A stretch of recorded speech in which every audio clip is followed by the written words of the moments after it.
Tight. I gave a short, sharp, humorless laugh. Tight is when you have to choose between a movie and dinner out. This isn't tight. This is a slow-motion catastrophe.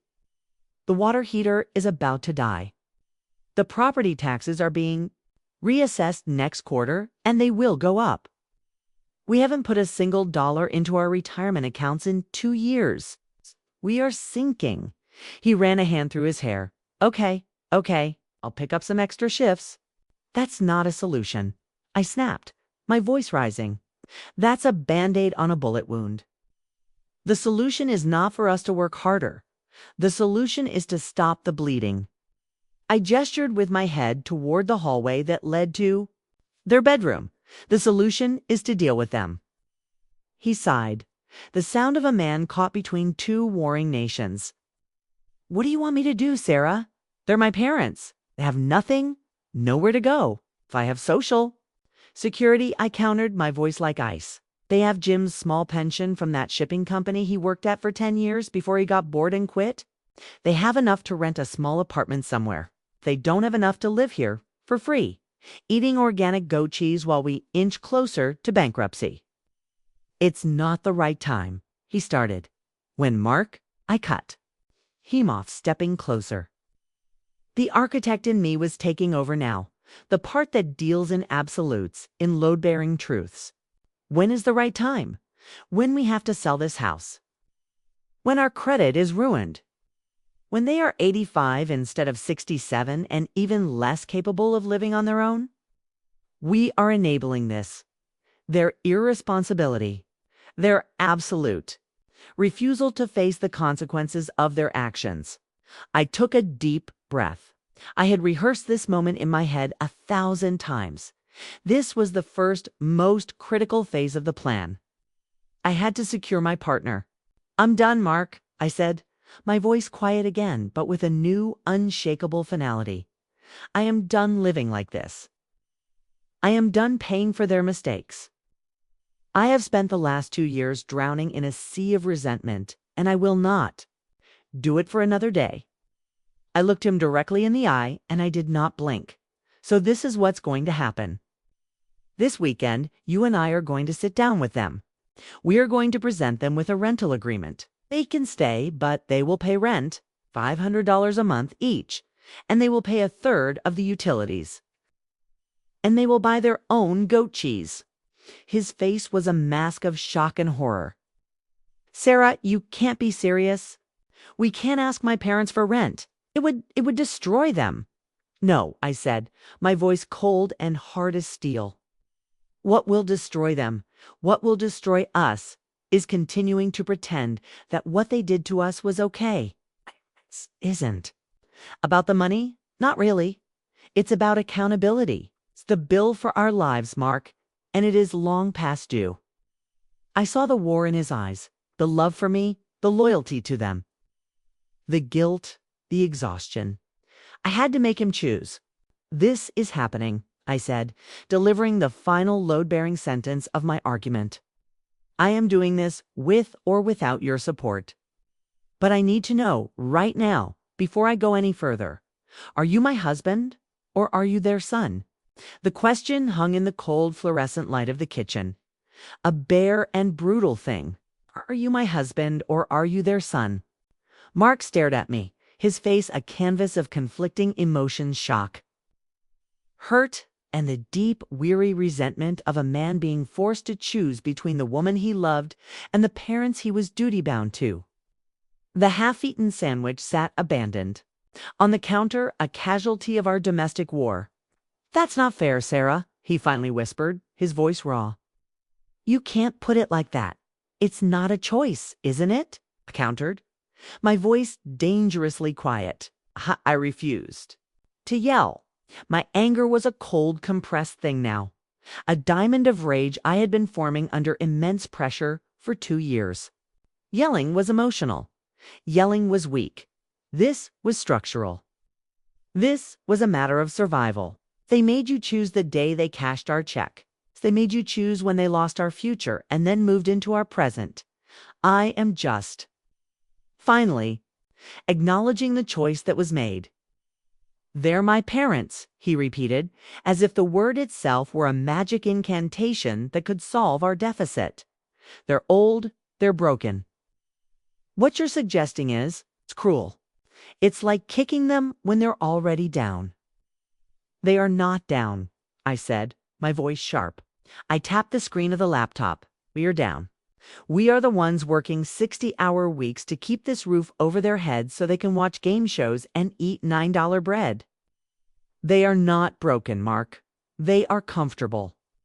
They are living in a consequence-free paradise built on the foundation of our sacrifice, and I am done being the foundation. He paced the length of the small kitchen, his hands knotted behind his back. He was a good man, my husband, kind man. His kindness was the thing I loved most about him and the thing his parents had weaponized against him his entire life. What if they can't pay it? He asked, his voice pleading. $1,000 a month. Where are they going to get that? They'll be homeless. They have Jim's pension, $700 a month. They both get Social Security. That's another, $2,500 combined? They have over $3,000 a month in income, Mark. I said, the numbers coming easily. Had already run them a dozen times. They have more disposable income than we do, because they have zero expenses. They can afford it. What they can't afford is the hit to their pride. And frankly, their pride is a luxury we can no longer subsidize. He stopped pacing and leaned against the sink, the fight draining out of him, replaced by a profound, exhausted sadness. He looked at me, his eyes full of the pain I was inflicting, the terrible burden I was placing on him.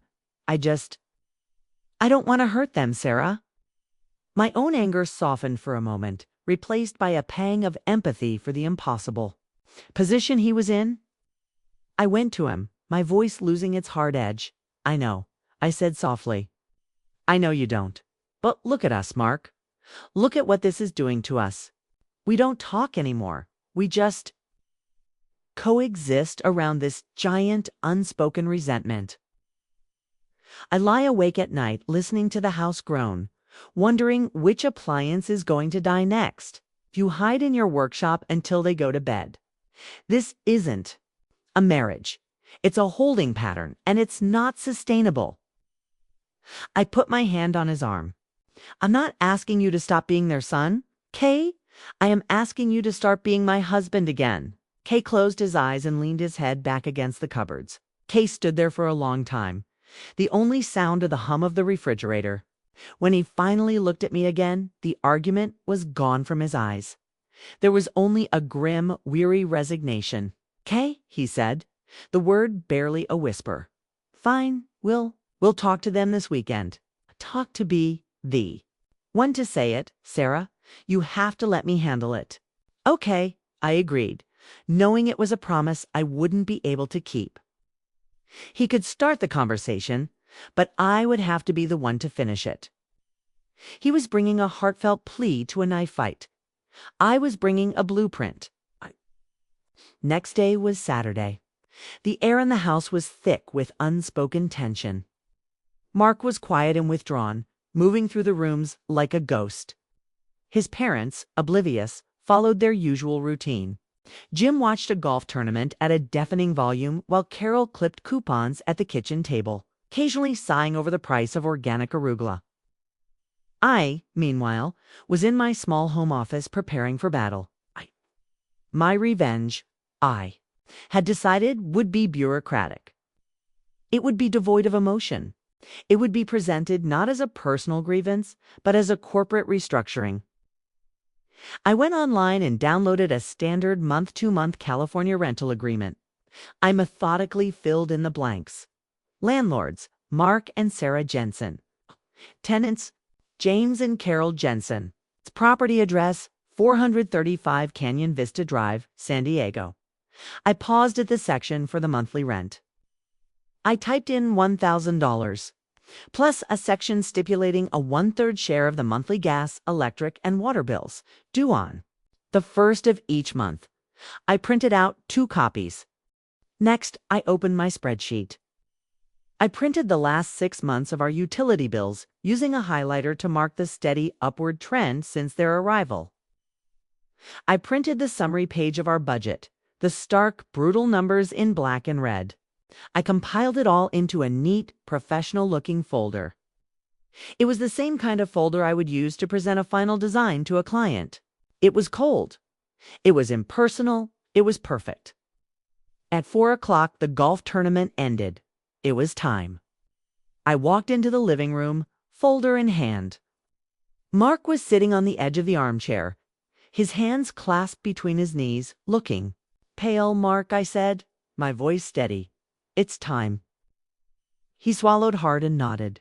He stood up and walked to the television, shutting it off. "Hey," Jim protested. "I was watching the post-game analysis."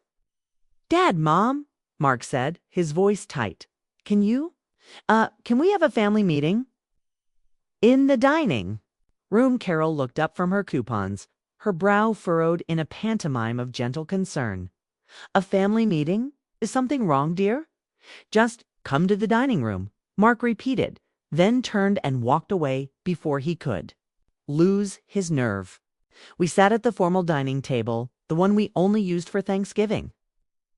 The polished wood surface reflected the four of us like a dark, distorted mirror. I sat on one side with Mark. They sat on the other. I placed my folder in the center of the table, squarely between us. It sat there like a weapon. Mark cleared his throat. It was sweating, so he began, his voice cracking. "Mom, Dad, Sarah, and we've been looking at the finances. And, well, things are pretty tight." Jim waved a dismissive hand. "Tell me about it. Price of gas is a killer. It's this damn government, I tell you." "No, Dad," Mark interrupted, his voice a little stronger. "It's not the price of gas. It's the house, the bills. It's everything. We're struggling." Carol reached across the table and placed her hand on Mark's, her expression dripping with sympathy. "Oh, sweetie, why didn't you say anything? We had no idea." "Of course, your father and I can cut back. I can certainly buy the cheaper olive oil." It was the most infuriatingly perfect response, designed to make us feel guilty for their profligate spending, while completely ignoring the core issue. This was my cue. Mark was foundering. I slid the folder to the middle of the table and opened it. "It's more than the olive oil, Carol," I said, my voice calm and even. I pushed the highlighted utility bills toward them. "Our household expenses have increased by an average of $600 a month for the last 2 years. Our mortgage payment is nearly $5,000. Our income is not keeping pace with our expenses." I pointed to the spreadsheet. "We are running at a deficit of over $1,000 a month. That is not sustainable." Jim squinted at the papers, his jovial mask slipping, replaced by a look of sour indignation. "What is this? Are you putting us on trial?" "This is not a trial," I said. "It is a financial statement. And based on this statement, we need to restructure the household finances." I slid one of the printed rental agreements across the table to him. "This is a rental agreement." The silence that followed was heavy and absolute. Jim stared at the paper as if it were a dead snake. Carol slowly withdrew her hand from Mark's, her eyes wide with a look of theatrical betrayal. Jim was the first to speak. He pushed the paper away from him with 2 fingers.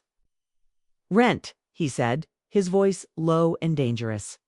"You want to charge us rent? In our own son's house?" "It's my house too," I said quietly.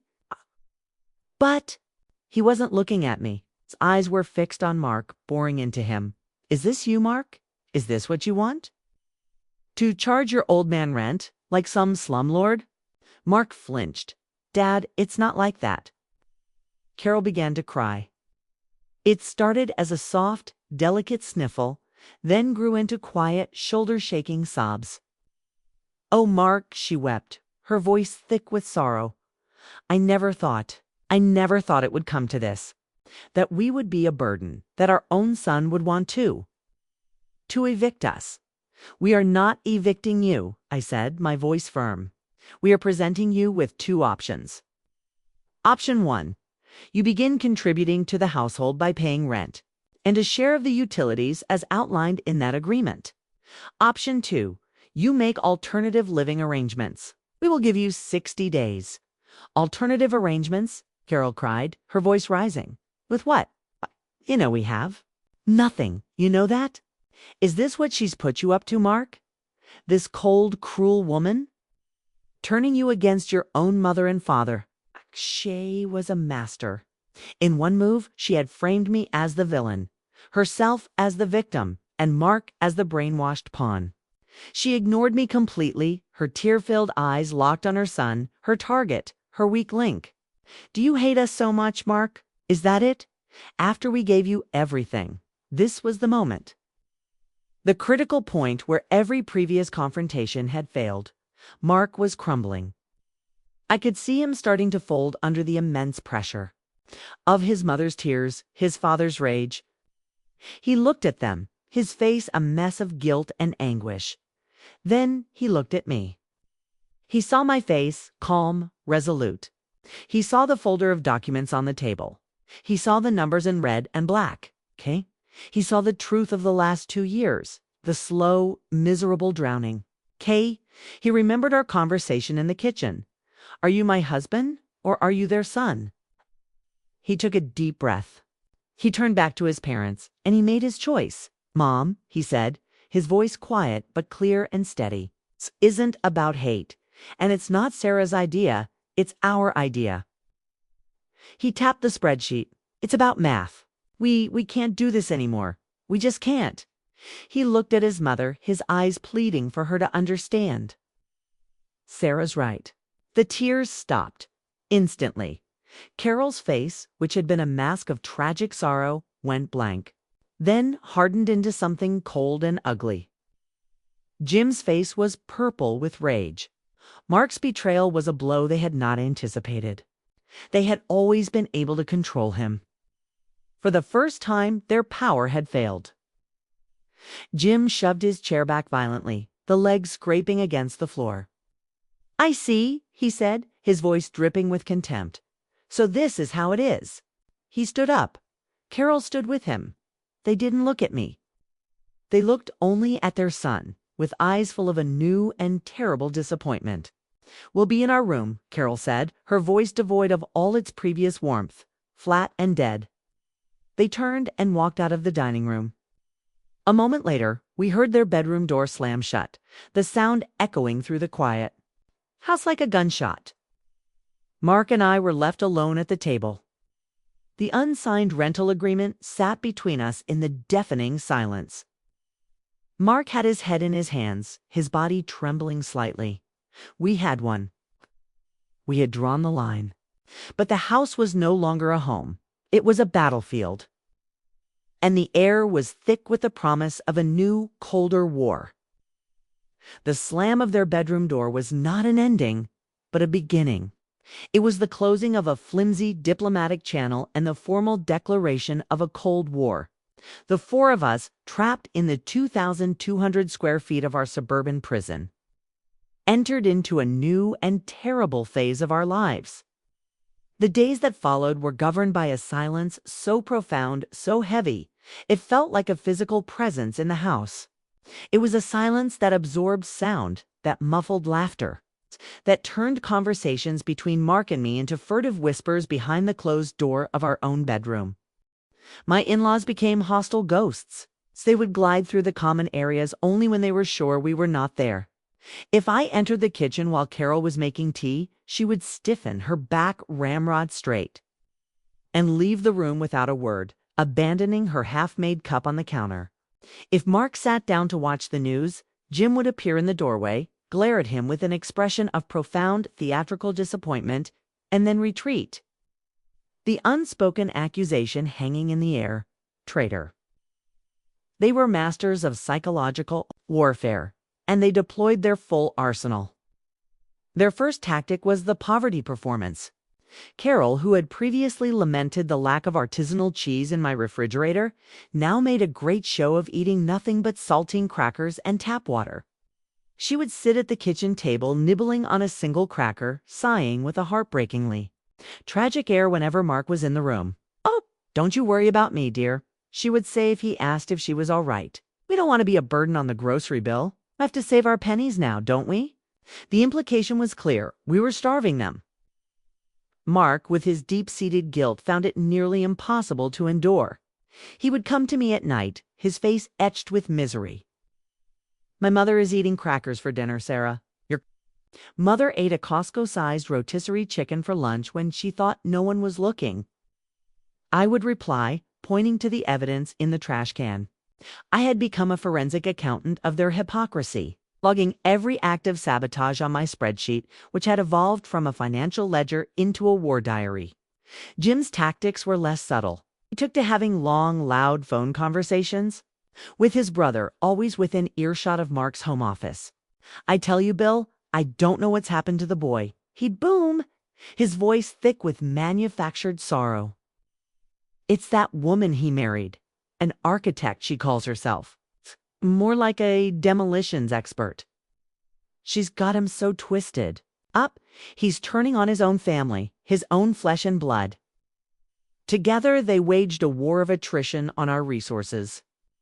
The television in their room, a new flat screen they had purchased just before their financial collapse, was on from morning until night. Lights were left blazing in empty rooms. The thermostat, which I kept programmed to a Spartan 74 degrees, was constantly being nudged up to a tropical 80. It was a deliberate, wasteful assertion of their presence, a way of running up the very bills they refused to pay.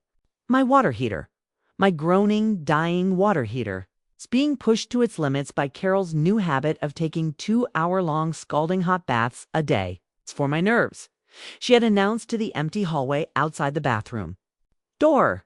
The siege was taking its toll, particularly on Mark.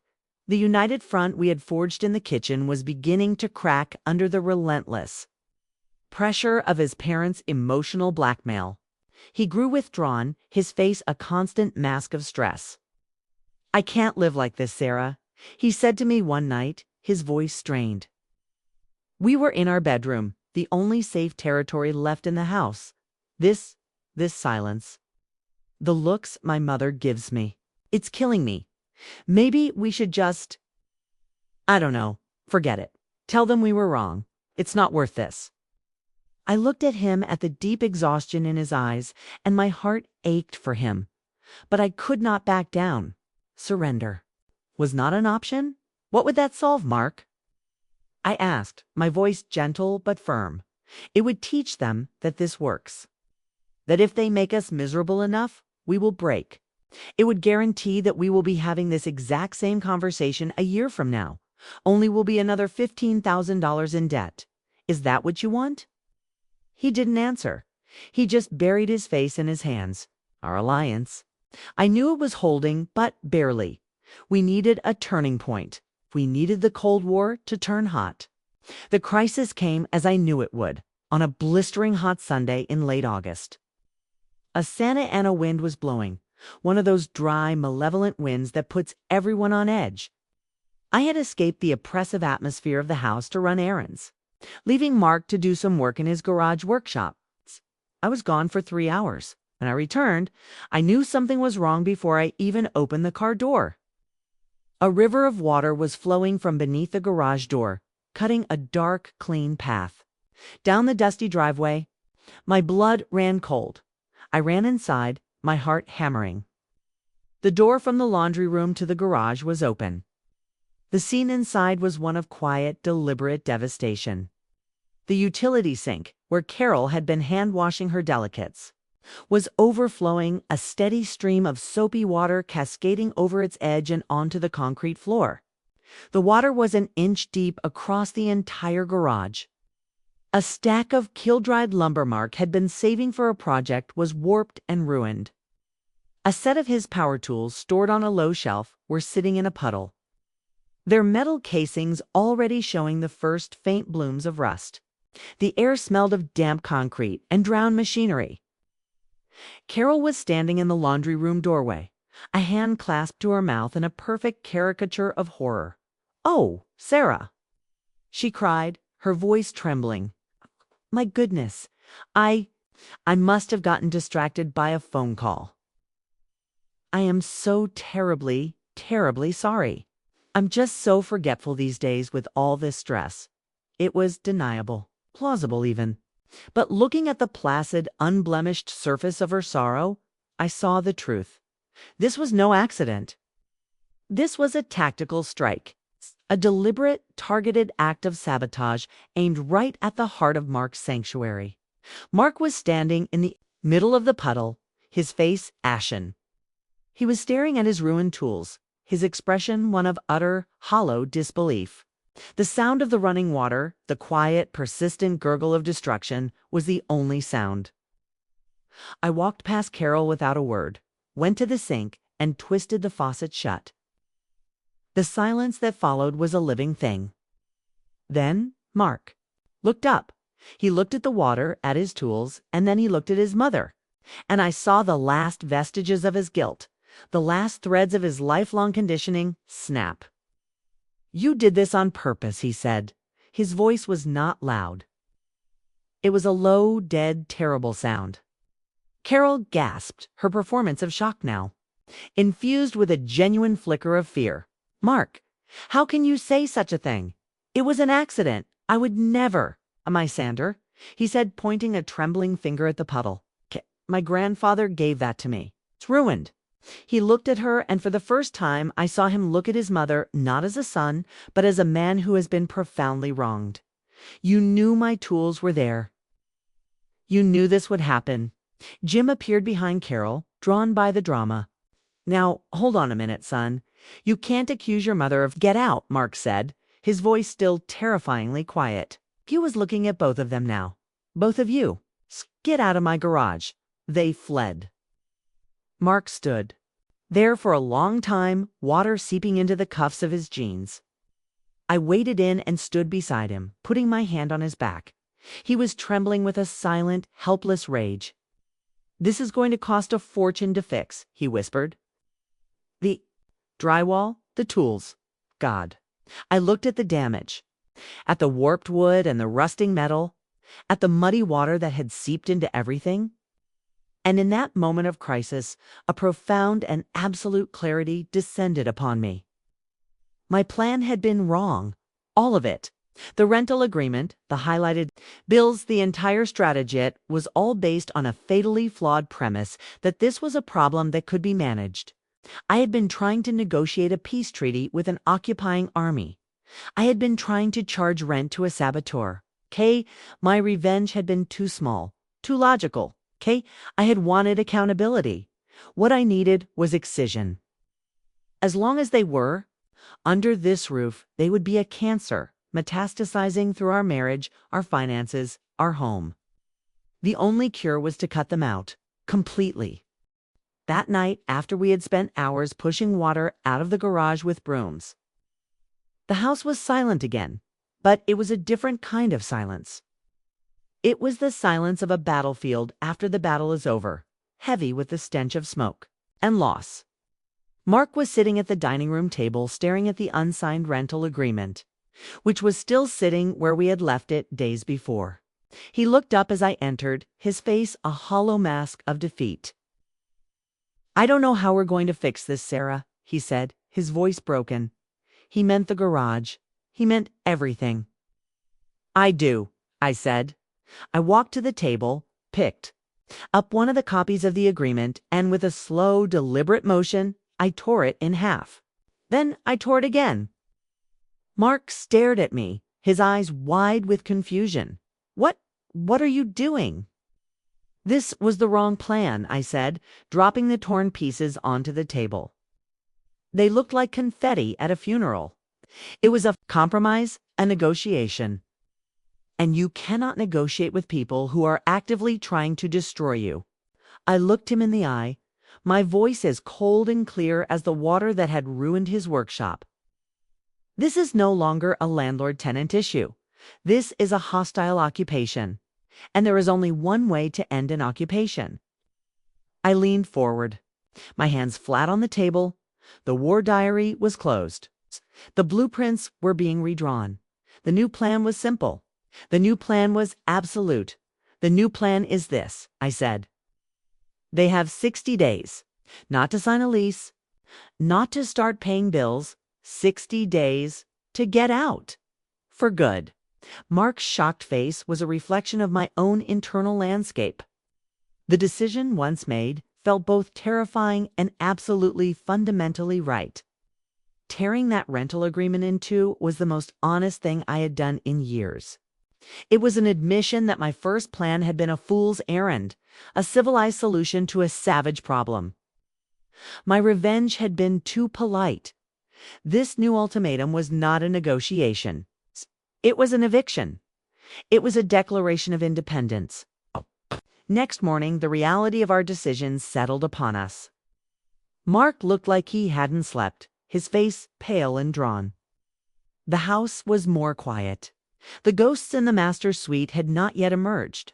"Are we really doing this?" he asked, his voice a strained whisper as I poured him a cup of coffee. I didn't answer with words. I turned to my laptop, which was already open on the kitchen counter. I opened a blank document. The architect in me took over, my fingers moving with a cold, dispassionate efficiency. I typed August 25th, 2025 to James and Carol Jensen from Mark and Sarah Jensen. Homeowners, notice to vacate per our conversations. This document serves as a formal written notice that you're verbal. It's a wild tenancy at the property of 435 Canyon Vista Drive, San Diego, CA. Will be terminated in 60 days. The final date of tenancy is October 24th, 2025. You are required to vacate the premises and remove all personal belongings on or before this date. I printed 2 copies. I did not add a single emotional word. No, we're sorry it came to this. No, we wish you the best. It was a legal document, a clinical excision. I handed 1 copy to Mark. We slid it under their door, I said. Together, he read the letter, his expression grim. He nodded once. We walked down the hallway, a husband and wife united in a terrible but necessary act. We knelt down together, and Mark slid the paper under their bedroom door. It disappeared into the darkness on the other side. There was no sound. The act was done. We had served the notice. We did not have to wait long for the fallout. The in-laws, it turned out, did not need to leave their room to wage war. They had a telephone. By noon, the first call started coming. It was Mark's Aunt Karen, Carol's younger sister. "Mark, I just had your mother on the phone," she began, her voice a shrill instrument of secondhand hysteria. She could barely speak through the tears. "She said you're evicting them, kicking them out onto the street. Is this true? My God, what has that woman done to you?" Mark tried to explain, to talk about the finances, the garage. But Karen wasn't interested in facts. She was a conduit for Carol's narrative. "Your father has a weak heart. You know that. The shock of this could kill him. You are being cruel, Mark, cruel and selfish." He hung up, his face ashen. An hour later, his Uncle Bill, Jim's brother, called me. His approach was different, a tone of bluff, masculine disappointment. "Sarah, Bill here. Not going to pretend I understand the goings-on in your house, but Jim is my brother, and you don't turn your back on family. Whatever this is, you need to fix it. A man's got a right to be looked after by his own son in his old age." It was a coordinated, multi-front assault. By dinner time, we had been contacted by 3 aunts, 2 uncles, and 4 cousins, all of whom had heard the same story. Mark and his cold, calculating wife were throwing his poor, elderly, destitute parents out into the cold. We were monsters. The family, which had offered 0 financial or practical support during our own crisis, was now fully mobilized to pass judgment upon us. We stopped answering the phone. The psychological warfare inside the house escalated. The silence was now punctuated by Carol's loud, theatrical weeping from behind their closed door. She became too weak to come out for meals. Jim would emerge, his face a thundercloud, to retrieve a tray of food for his sick wife, which he would prepare while glaring at me, sighing heavily as he opened the refrigerator. "I hope there's something a sick old woman can stomach in here," he muttered to no one in particular. Then Carol's health began to fail. It started with mysterious dizzy spells. Then came the heart palpitations, which she would describe in great detail to relatives over the phone, always when she knew Mark was within earshot. "Oh, it felt like a bird was trapped in my chest, just fluttering and fluttering," she'd say, her voice frail. "The doctor says it's stress. He says a shock to the system can be very dangerous for a woman my age." This was the attack I had feared the most. It was aimed directly at the weakest point in our defenses, Mark's kind, guilt-ridden heart. "What if we're wrong, Sarah?" he asked me late one night. We were lying in bed, the sounds of Carol's soft moaning seeping through the walls. "What if this is real? What if the stress? What if it actually is killing her?" Her hands were trembling today. Her face is so pale. This was my own dark night of the soul, the united front of the family's condemnation, the sight of my husband's genuine anguish, the constant, insidious performance of frailty from the next roomette, was all beginning to erode my certainty. Had I gone too far? Was my revenge, my quest for justice, worth the price of this much pain? Was I truly the monster they all said I was? The architect of my family's destruction? I lay there, staring into the darkness, and for the first time since the flood, I felt a crack in my own foundation. So tired of the fight. But then I thought of the water on the garage floor, thought of the spreadsheet, the years of silent sacrifice. I thought of the future we were supposed to have, the one they had burned down to fund their fantasies. My resolve hardened again. This was not a performance. This was a prison break. And we were almost out. "She's not dying, Mark," I whispered back. "She's manipulating you. It's what she's always done. Don't let her win." The final desperate gambit came on a Friday night, a little over a week after we had delivered the notice. Mark and I were in the living room trying to watch a movie, though neither of us was paying attention. Jim was in the kitchen. Carol, who had been too weak to move from her bed all day, suddenly appeared in the archway, her hand pressed dramatically to her chest. She took 2 shaky steps into the room, her eyes locked on Mark. "Mark," she gasped, her voice a strangled whisper. I can't breathe." And then her eyes rolled back in her head and she collapsed, crumpling to the floor in a heap of pale pink pajamas. Jim screamed Carol. "Oh my God, Carol, she's not breathing! Call 911! Was frozen for a second, his face a mask of pure terror. Then he sprang into action, fumbling for his phone, his hands shaking. I was already moving toward her, my own heart pounding, the horrible thought, what if it's real, screaming in my head. The next 10 minutes were a blur of chaos and fear.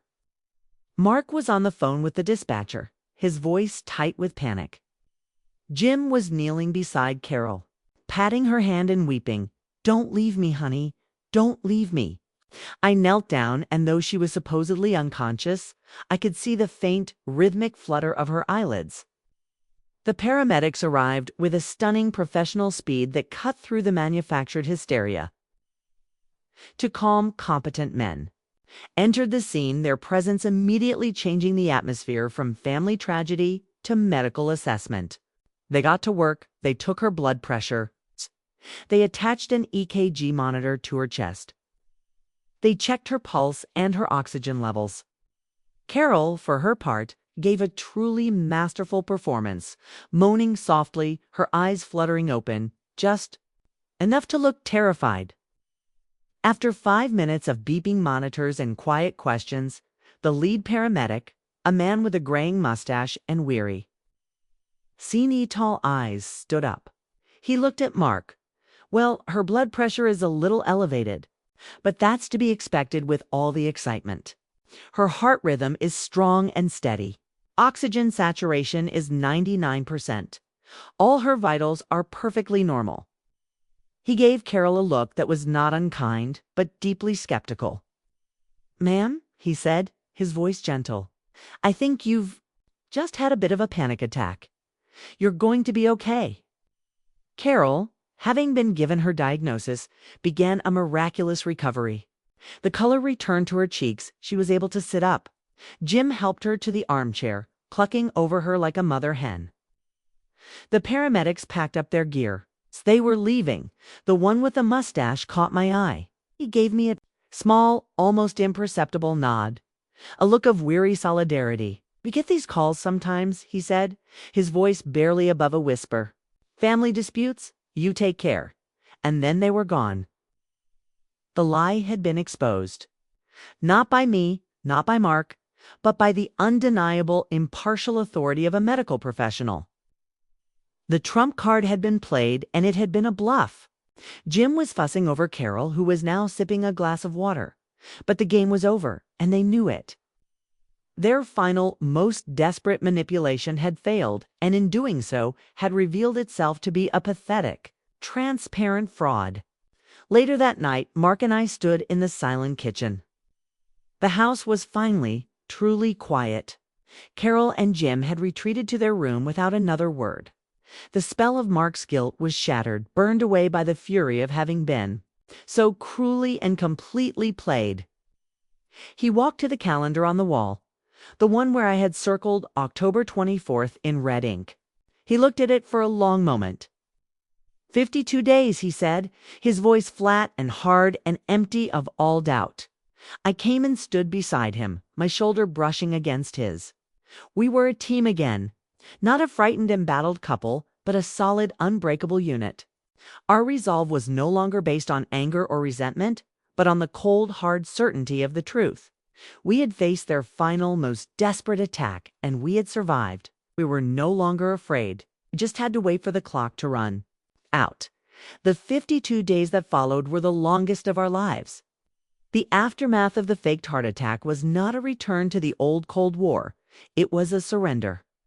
The in-laws, their ultimate weapon, having been exposed as a fraud, had no fight left in them. The manipulative performances, the passive aggression, the hostile silence, it all ceased. It was replaced by something far more unnerving, a profound and sullen emptiness. They were ghosts haunting their own lives, their presence in the house, reduced to a kind of resentful background radiation. They were defeated, but they were not gone. And they made no move to leave. There was no searching for apartments, no packing of boxes. They seemed to exist in a state of suspended animation. As if the date circled in red on our kitchen calendar, October 24th, was a fiction they had collectively decided to ignore. They were daring us. They were waiting to see if we had the nerve to follow through on the final, terrible threat of eviction. The silence in the house was no longer a weapon. It was a waiting game. September bled into October. The oppressive summer heat finally broke, replaced by the clear, golden light of a Southern California autumn. The Santa Ana winds died down, and a fragile peace seemed to settle over the world outside our windows. Inside, however, the atmosphere grew more charged with each passing day. Mark and I moved through the house with a quiet, tense purpose. We had the garage repaired, the drywall replaced, the ruined lumber hauled away. The physical damage was erased, a tangible sign of our progress. We were rebuilding. Mark took the lead on planning their departure. It was a painful, somber task that he undertook with a grim sense of duty. I would see him at his computer late at night, not watching sports but scrolling through Craigslist and Zillow, looking at listings for one-bedroom senior apartments in the less expensive suburbs east of the city. He found a small, clean unit in a quiet complex in La Mesa. He made a phone call. I heard him on the phone with a storage company, renting a 10 by 10 unit for 3 months. He was building them a bridge to their new life. an act of compassion. That was also a way of dismantling their last possible excuse. We were not throwing them out onto the street. We were escorting them firmly but gently to the door. The final week arrived. The tension in the house was a physical thing, a humming in the walls.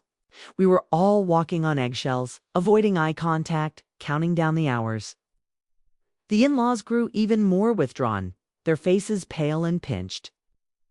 They were prisoners on death row, watching the clock tick down to their execution. I felt a sliver of pity for them, but it was a pale, watery thing compared to the vast, arid desert of my resolve. We had to see this through. Our future depended on it. The morning of October 24th arrived, bright and cloudless. I woke up before dawn, my heart pounding a nervous, unsteady rhythm. I looked out the window. Their old Buick was still in the driveway. They were still here. Mark and I drank our coffee in the kitchen, the silence between us as heavy as the silence that radiated from their end of the house. We did not need to speak. We both knew what today was. The deadline. At noon. The unofficial but universally understood deadline for such things came and went. There was no sound from their room, no sign of packing, no indication that this day was any different from the hundreds that had come before it. They were calling our bluff. At 1 o'clock, I looked at Mark. "It's time," I said. He nodded, his face set like stone. He had spent 52 days preparing for this moment, steeling himself against the final, inevitable confrontation. He was no longer the wavering, guilt-ridden son. He was a husband, a partner, a man who had chosen his future over his past. We walked down the hallway together, our footsteps the only sound in the silent house. We stood before their door. It felt like the loneliest place on earth. Mark raised his hand and knocked. 3 firm, steady raps. "Mom, Dad," he called. Out, his voice clear. "We need to talk to you." A moment passed. Then Jim's muffled voice. "It's unlocked." Mark took a deep breath, and we went in. The room was pristine, unnervingly so. The bed was made. The clothes were put away. There were no boxes, no suitcases, no sign of an impending departure. It was as if they existed in a world where time had stopped on October 23rd. Jim was sitting in an armchair by the window, pretending to read the newspaper. Carol was perched on the edge of the perfectly made bed, a tissue clutched in her hand, her eyes red-rimmed and fixed on the floor. It was a carefully staged tableau of quiet defiance and pathetic sorrow.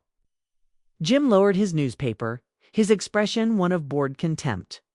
"So," he said, not looking at me, "this is it, the big day. You're really going to call the cops on your own mother and father?"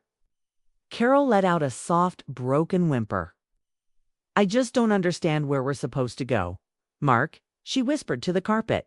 "What are we supposed to do? We have nothing. Nowhere to go." Mark did not look at me. He looked at his parents, the 2 people who had given him life and had nearly ruined his. And he spoke, his voice filled not with anger, but with a profound and unshakable sadness. "I love you both," he began, his voice quiet but firm. "That's never going to change. But our life together in this house, it's over. We told you that 60 days ago, and we meant it." He held up his hand as Jim started to protest. "No, let me finish. We are not throwing you onto the street." He stepped forward and placed a small, plain white envelope on the dresser.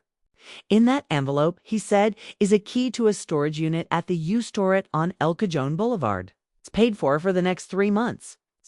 My friend Rick is coming with his truck at 3 o'clock this afternoon. That's in 2 hours. He will help you move any of your furniture or boxes into that unit."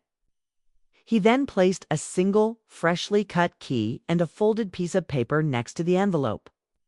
"This," he said, his voice catching slightly, "is the key to a 1-bedroom apartment at the Silver Creek Senior Community in La Mesa.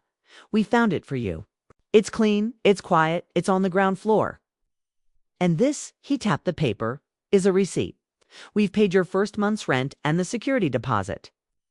He took a step back, standing beside me again. The trap was laid, but it was a gentle one. He had taken away every last one of their arguments, every last shred of their victim narrative. "So this is the choice," he said, his voice now steady and strong. "I am giving you 1 hour to pack your personal belongings, your clothes, whatever you need for the next few weeks. At 3 o'clock, Rick will be here. You can either help him load the truck or we can do it for you. But either way, at 5 o'clock, this chapter of our lives is ending." He pulled his phone from his pocket. "I hope more than anything that you will accept the help we are offering. But if you refuse to leave, if you are still here at 5 o'clock, then I will have to call the San Diego Sheriff's Department to have you escorted from the property. Please, Mom, Dad, for the love of God, don't make me do that." The room was silent. Carol and Jim stared at the key and the envelope on the dresser. They looked like artifacts from an alien world they could not comprehend. They had been prepared for a screaming match, for a final, dramatic, tear-filled battle. They were not prepared for this. They were not prepared for a quiet, logical, and compassionate execution. There was no anger to fight against. There was no cruelty to rally against. There was only a sad, simple, and unavoidable conclusion. The fight was over. They had lost. Carol finally broke the silence. She let out a long, shuddering sigh, a sound not of grief, but of utter, absolute defeat. She looked up at Mark, her eyes empty of all their former power. "Your father needs his blood pressure medication," she said, her voice a flat, lifeless monotone. "It's in the bathroom. I should pack that first." And just like that, it was over.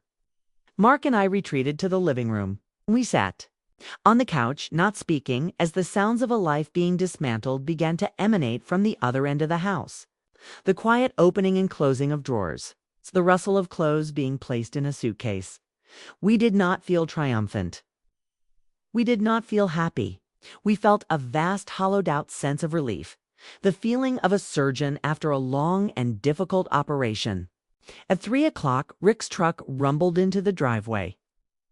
By 4:30, the master suite was empty, the furniture loaded and on its way to a storage unit.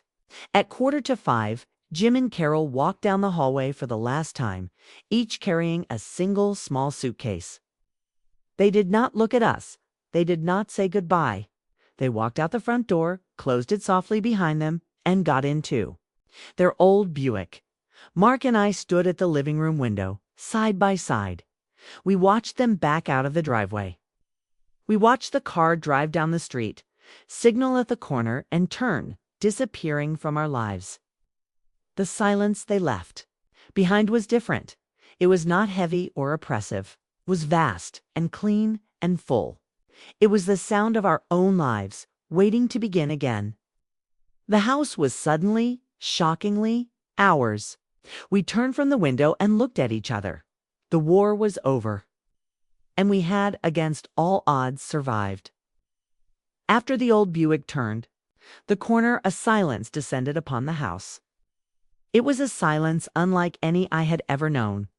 It was not the tense, hostile silence of the Cold War, nor the frantic, fearful silence of the final days. This was a deep, cavernous, and utterly absolute quiet. It was the sound of a vacuum, the sound of a space that had been occupied for 26 agonizing months, suddenly, violently emptied. Mark and I stood at the window for a long time, watching the empty street as if we expected them to turn around and come back. But they didn't. They were gone. We turned and looked at each other in the cavernous quiet of our own living room. There were no words. We didn't feel the triumphant joy of victors. We felt the profound, hollowed-out exhaustion of survivors. The war was over, the siege was lifted. But the city walls were damaged, and the treasury was empty. All we had left was the territory and each other. That first night we wandered through the house like ghosts ourselves, opening doors and looking into rooms as if seeing them for the first time. The house felt enormous, impossibly so. The air itself felt lighter. We ended up at the closed door of what had been their bedroom. My hand trembled as I reached for the knob. The room was neat, barren, and utterly impersonal. The bed was stripped, the bare mattress a pale, vulnerable rectangle. The indentations from their heavy furniture were still visible in the carpet, faint ghosts of the occupation. The room held a faint, lingering scent of Carol's powdery perfume and Jim's spearmint. Gum, it was the only trace of them left. We stood there in the doorway, two soldiers surveying a battleground after the armies had departed. "It's over," Mark whispered, his voice cracking. "It's really over." He pulled me into his arms, and we stood there, holding each other, as the full weight of our quiet, brutal victory washed over us. The next weekend, we began the cleansing. It was a symbolic, necessary ritual of reclamation. We opened all the windows in their old room, letting the fresh, clean October air chase out the last of their ghosts. We took turns spackling the nail holes where Carol had hung her sentimental art and scrubbing the walls where Jim had scuffed them with his chair. Then we painted. We chose a color called sea salt, a pale, airy blue-green that was the color of the sky on a clear morning over the Pacific. We worked in a comfortable, productive silence. The only sounds the scrape of the rollers and the music playing from a small speaker in the corner. As I cut in the edges by the window, I watched Mark roll the new color over the drab, oppressive beige that Carol had insisted upon. With each stroke, he was erasing the past. He was covering up the arguments, the manipulations, the quiet misery that had been contained within these four walls. He was painting over his guilt. And as I watched him, a feeling of deep, profound love for my husband washed over me. We had been to hell and back, our marriage tested in a fire I wouldn't wish on anyone, but we had made it. We had chosen each other. Our foundation, I knew, was no longer cracked. It was forged steel. A few weeks later, on a quiet Sunday, I sat down at my laptop, opened the spreadsheet.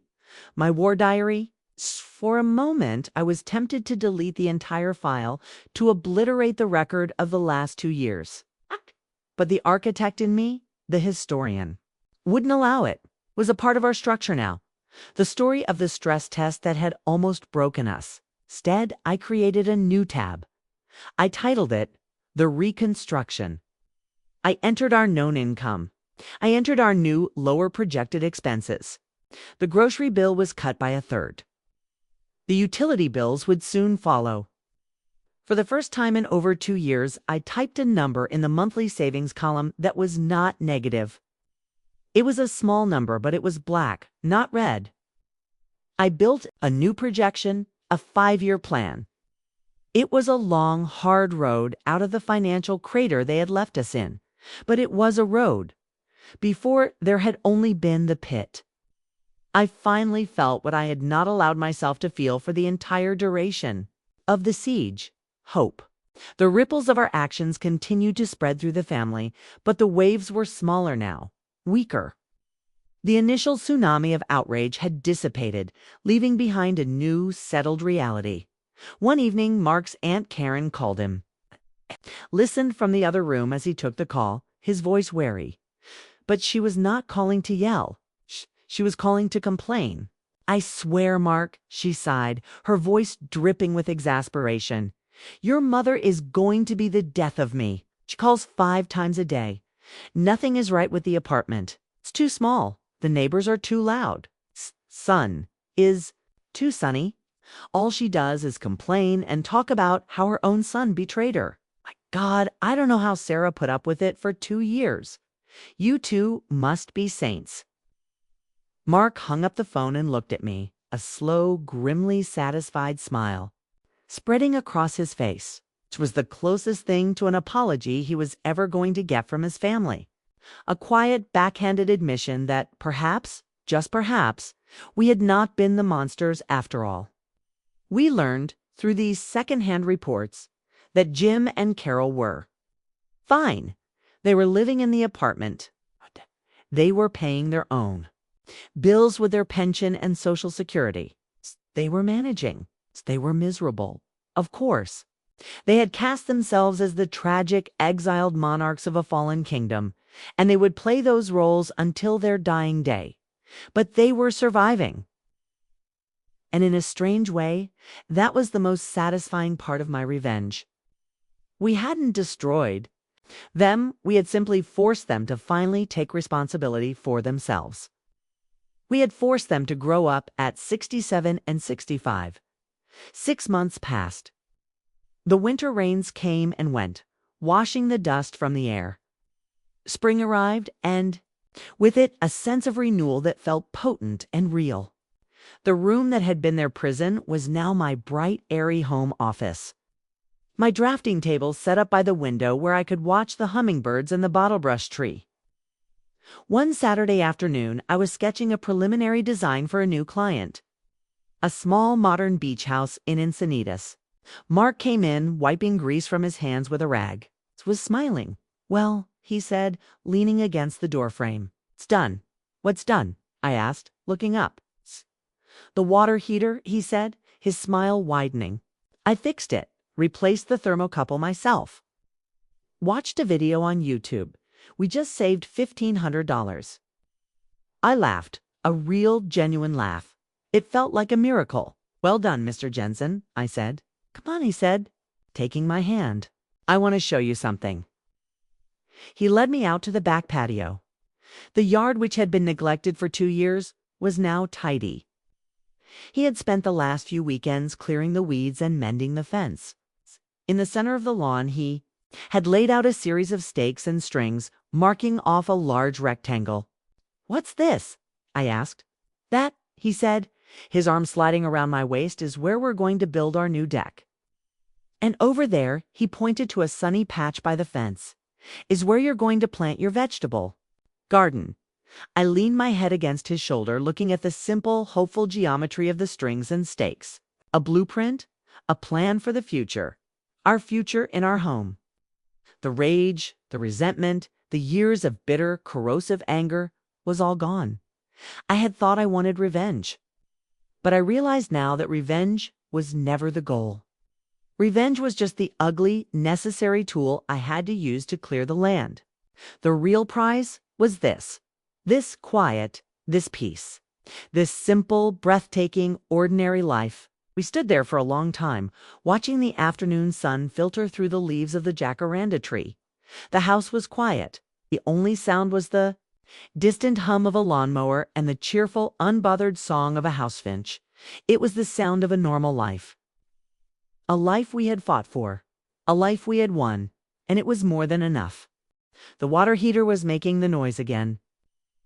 A low, groaning rumble from the guts of the garage. The sound of an old machine protesting its own existence. It was the kind of sound that costs 4 figures to silence. I made a note on the spreadsheet. Open on my laptop, the cursor blinking accusingly beside the glowing red number that represented our monthly deficit. Anticipated expense. Water heater. $1,500. I typed the question mark, a silent prayer. From the living room, I could hear the canned laughter of a sitcom, turned up just a little too loud. My father-in-law, Jim, laughed along with it, a booming, artificial sound that filled our small, heavily mortgaged house. "That guy's a riot, Carol," he shouted to his wife over the noise. "A real riot." I stared at my screen. The spreadsheet was my secret ledger, the one I looked at alone. In the quiet moments before dawn, or late at night after my husband, Mark, was asleep, it was a meticulous, brutal accounting of our financial prison. Mortgage payment, $4,850. Property tax impound, $1,200. Utilities, which had spiked by a solid 30% in the last 2 years, $650. Groceries, an ever-expanding black hole, now hovering around $1,400 a month. I clicked on the groceries tab and a subledger opened. My careful accounting of our own Aldi and Costco runs was offset by a list of smaller, more infuriating purchases. Organic goat cheese, Vaughn's, $11.99. Artisanal sourdough, Whole Foods, $9. 50 aged balsamic vinegar, $23. These were not my purchases. They were Carol's, my mother-in-law, who considered generic brands a personal insult. They had been living with us for 2 years, 3 months, and 11 days. They had come to us broken, humbled, and homeless after Jim's can't-miss business venture had imploded with the force of a tactical nuke, taking their life savings and ours along with it. They had arrived on our doorstep with 2 suitcases and a litany of excuses. The market was just unpredictable. Our partner turned out to be a snake. If we'd just had a little more capital. Mark, his face pale with the shock of our own ruin, had opened the door and let them in. Just for a few months, he'd whispered to me later that night as we lay stiffly beside each other in bed. Just until they can get back on their feet. I had nodded, too numb to argue. We had just lost everything. My inheritance from my grandmother, the nest egg we had painstakingly built for a decade. The down payment for our real dream house, $280,000, gone. Vanished into the black hole of global organic artisanal distribution. Or GOAD, a company whose sole asset had been a rented warehouse in Oxnard and Jim's boundless catastrophic optimism. I was the one who had seen the red flags. I'm an architect. I live in a world of blueprints, stress tests, and load-bearing walls. Jim's business plan, which I had insisted on seeing, was a napkin sketch of buzzwords. Farm-to-table synergy, curated lifestyle experiences, disrupting the organic supply chain. It was all air and wishful thinking. I remember the night we agreed to invest. We were in their old house, a sprawling ranch-style home they could no longer afford but refused to sell. Carol had served her expensive balsamic vinegar over tomatoes from their garden. Jim had opened a bottle of wine that cost more than our weekly grocery budget. "Sarah, you're the smart one," he'd said, his hand clapping me on the shoulder, his voice slick with bonhomie. "You understand structures. This thing is built on a rock-solid foundation. The organic market is exploding. We get in on the ground floor, and in 5 years we're all retiring to Hawaii." Mark, my sweet, loyal, hopelessly naive husband, was mesmerized. He had spent his whole life watching his father chase one get-rich-quick scheme after another, and he was desperate for one of them to finally pay off, to validate the man he idolized. I was the lone dissenter. "It seems risky, Jim," I'd said, my voice quiet. "The profit margins are razor thin. The logistics, it's a nightmare." Carol had turned her placid, disappointed smile on me. It was her most effective weapon. "Oh, Sarah," she'd sighed as if I were a child who didn't understand the grown-up world. "You have to have a little faith. This isn't just about money. It's about family. We're building a legacy for Mark, for our future grandchildren." She had invoked the ghosts of our unborn children to guilt me into a bad investment. It was brilliant. It was monstrous. I'd looked at Mark, his eyes shining with a desperate hope, and my own structural integrity had failed. I had capitulated. I had signed the papers. I had co-signed our own financial death warrant out of a misplaced sense of familial duty. 6 months later, it was all gone. The warehouse was empty. The partner had vanished. GOAD was bankrupt, and we along. With Jim and Carol were its primary creditors, with nothing to claim but a few dozen cases of expired kale chips. So they had moved in, just for a few months. 2 years? In those 2 years, they had not once, not for a single day, looked for work. Jim, at 67, declared himself unofficially retired and spent his days watching daytime television and drafting manifestos for his next world-changing idea. Carol, at 65, had appointed herself the shadow empress of my home. She rearranged my kitchen cupboards, criticized my cooking, and offered unsolicited advice on our marriage. All with that same serene, infuriatingly gentle smile. They contributed nothing. They paid no rent, no utilities, no groceries. They existed in a consequence-free bubble, insulated from the financial devastation they had caused by the very walls our ruin had forced us to buy. We had to sell our modest starter home and take on the mortgage for this larger, more expensive house in a desperate bid to accommodate the 4 of us without losing our minds. This house wasn't a home, was a monument to our failure, and they were living in its grandest suite. My resentment had become a living thing, a toxic mold growing in the dark, damp places of my heart. It was a constant, low-grade fever that spiked every time I saw Carol use the last of the olive oil or heard Jim flush the toilet for the third time in an hour. I looked back at the spreadsheet, the blinking cursor, the number in red. It was getting worse every month. The water heater was just the latest symptom of the disease. We were drowning slowly, an inch at a time, and I was the only one who seemed to be counting the rising tide. "Hey, Sarah." Jim's voice boomed from the living room, jolting me from my reverie. "Come watch this. Sky is about to try to jump a motorcycle over a swimming pool full of alligators." I closed my eyes. The sheer idiotic triviality of it was suddenly more than I could bear. My life was a spreadsheet of mounting debt and quiet panic, and he was watching a moron on a motorcycle. The final straw. Every story has one. Mine was not dramatic, was quiet, and it was absurd. It was the alligator jump. In that moment, the mold of resentment in my heart bloomed, and it flowered into something new, something harder, colder, and sharper. It flowered into revenge. My revenge would not be loud or emotional. I was an architect. I would be methodical. I would build a case, draft a blueprint, and execute a plan. They had cost me my financial freedom. My revenge would be to hand them the bill.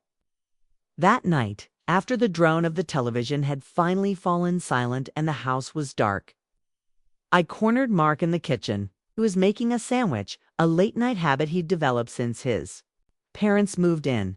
A small act of reclaiming the kitchen for a few minutes each day. "We need to talk," I said, my voice low. He turned, the knife still in his hand, his expression already weary. He knew this tone. "Sarah, I'm tired. Can this wait?" "No," I said. "It can't." I turned my laptop around on the kitchen island and pointed to the screen. To the spreadsheet. To the number in red. "Look at this, Mark." He glanced at it, then looked away, his shoulders slumping. "I know it's tight right now,